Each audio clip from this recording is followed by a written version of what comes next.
Olá, meus irmãos e irmãs, começa agora o programa Diário de Oração aqui pela Rede Século XXI e como todos os dias nós fazemos, trazemos a reflexão da Palavra de Deus e essa Palavra de Deus sempre vai norteando o nosso dia, norteando os nossos pensamentos, para que as nossas atitudes de fato tenham a ver com aquilo que nós ouvimos a partir, como disse, da Palavra de Deus. E hoje, dentro dessa Palavra de Deus, o livro de Jó, um dos livros muito especiais para todos nós, porque Jó nos ajuda e nos ensina a viver plenamente a nossa entrega e uma entrega total, não uma entrega com reservas a Deus.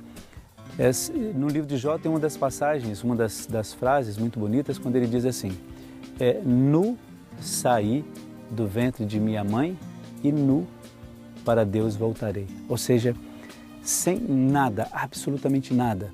E todos nós conhecemos a história de Jó, não é? Todos nós sabemos de tudo aquilo que aconteceu, daquilo que foi importante e como ele soube fazer com que as pessoas entendessem de fato qual era o projeto de Deus na vida dele. E aí a gente mais uma vez começa a entender Jó quando a gente vê lá num dos versículos ele dizendo assim: o Senhor me deu e o Senhor me tirou, assim como foi do agrado dele. Será que na nossa vida hoje comum a gente teria esse mesmo pensamento de Jó em relação a tantas coisas da nossa vida? Quando, por exemplo, a gente atualiza e diz assim, olha, às vezes na palavra de Deus nós precisamos compreender um pouco melhor, pelo menos assim, por dedução, o que é que Deus quer da minha vida quando estas coisas acontecem comigo.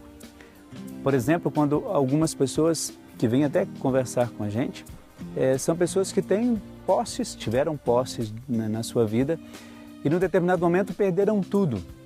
Sabe uma coisa interessante? É que a primeira coisa é que a impressão que elas têm é de que elas perderam a identidade. É porque aquilo que elas tinham é o que revelavam o que elas eram. E quando se perde as coisas, se perde a identidade, se perde aquilo que se é.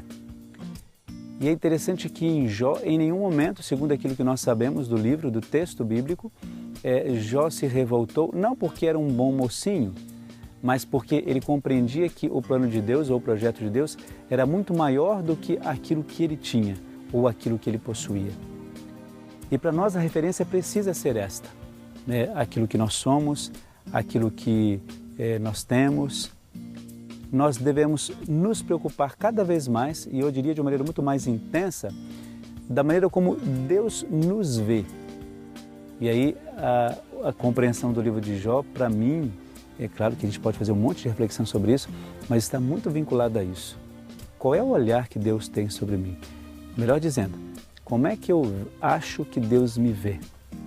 Jó teve essa resposta. Deus o via não como um miserável, como ele deve ser a pior pessoa do mundo, deve ser o maior miserável do mundo. Não disso, porque Jó reconstruiu tudo o que tinha. Mas Deus o via com um coração simples, apenas isso. Eu acredito que nós deveríamos repensar a nossa existência a partir disso. Será que de fato a gente consegue ter essa visão de Jó? Se a gente não consegue, vamos hoje na nossa oração pedir a Deus que nos dê isto, a capacidade de saber que é Deus quem tem que preencher a nossa vida e não as coisas. Receba a bênção de Deus para você e para toda a sua família, Deus que é Pai, Filho e Espírito Santo. Amém.